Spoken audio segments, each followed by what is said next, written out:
Hello guys, നമ്മൾ ഉണ്ടാക്കാൻ പോകുന്നത് കാട പൊരിച്ചതാണ്. അപ്പോൾ അതിലേക്ക് ആവശ്യമായ ഇൻഗ്രീഡിയൻസ്: പുതിന, മല്ലിച്ചപ്പ്, പച്ചമുളക്, ചെറിയ ഉള്ളി, കറിവേപ്പില.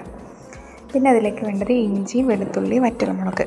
ഇനി അതിലേക്ക് ചിക്കൻ മസാലയും ഗരം മസാലയും. അപ്പോൾ നമ്മൾ കാടക്കോഴി ഇവിടെ കഴുകി വൃത്തിയാക്കി വെച്ചിട്ടുണ്ട്.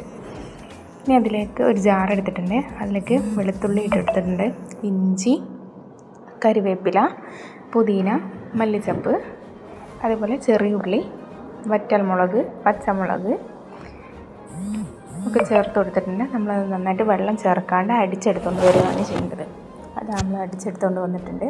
ഇനി കാടക്കോഴിനകത്തേക്ക് നമ്മൾ അടിച്ച് വെച്ച മസാല എല്ലാം ചേർത്ത് കൊടുക്കുക. അതിലേക്ക് ടൊമാറ്റോ സോസ്, ചിക്കൻ മസാല, അതേപോലെ ഗരം മസാല, ഉപ്പ്, മഞ്ഞൾപ്പൊടി, ഇത്രയും സാധനം നമ്മൾ തേച്ച് കൊടുക്കുന്നുണ്ട്. നന്നായിട്ട് മിക്സ് ചെയ്തുകൊണ്ടിരിക്കുക. നന്നായിട്ട് കാടക്കോഴിൻ്റെ എല്ലാ ഭാഗത്തേക്കും എത്തുന്ന തക്കത്തിൽ മിക്സ് ചെയ്യാം. നന്നായിട്ട് നമ്മളിവിടെ മിക്സ് ചെയ്യുന്നുണ്ട്. ഓരോന്നിനും നന്നായിട്ട് ഇങ്ങനെ മിക്സ് ചെയ്ത് കൊടുക്കുന്നുണ്ട് നമ്മൾ. അപ്പോൾ നമ്മൾ കാടക്കോഴിയിൽ നന്നായിട്ട് മസാല പുരട്ടി കൊടുക്കുന്നുണ്ട് കേട്ടോ. നന്നായിട്ട് പുരട്ടി കൊടുക്കുന്നുണ്ട്. ഇനി അതിലേക്ക് വേണ്ടത് കോൺഫ്ലവർ പൊടിയാണ്. അപ്പോൾ നമ്മൾ കോൺഫ്ലവർ പൊടി നന്നായിട്ട് ചേർത്ത് കൊടുക്കുന്നുണ്ട്. നന്നായിട്ട് മിക്സ് ചെയ്യുന്നുണ്ട്. ആവശ്യത്തിനുള്ള കോൺഫ്ലവർ പൊടി നമ്മളതിൽ ചേർത്തിട്ട് നന്നായിട്ട് മിക്സ് ചെയ്തെടുക്കുന്നുണ്ട്. അപ്പോഴത്തേക്കും നമ്മൾ ചട്ടി ചൂടാൻ വെച്ച് വെളിച്ചെണ്ണ ഒഴിച്ചിട്ടുണ്ട്. കറിവേപ്പില ഇട്ട് കൊടുത്തിട്ടുണ്ട്. ചട്ടിയിൽ അങ്ങനെ അധികം പിടിച്ച് വെക്കില്ല, കറിവേപ്പില ഇട്ട് കൊടുത്താൽ. അങ്ങനെ നമ്മൾ അങ്ങോട്ടും ഇങ്ങോട്ടും മറിച്ചെടുത്ത് വേവിച്ചെടുക്കുന്നുണ്ട്.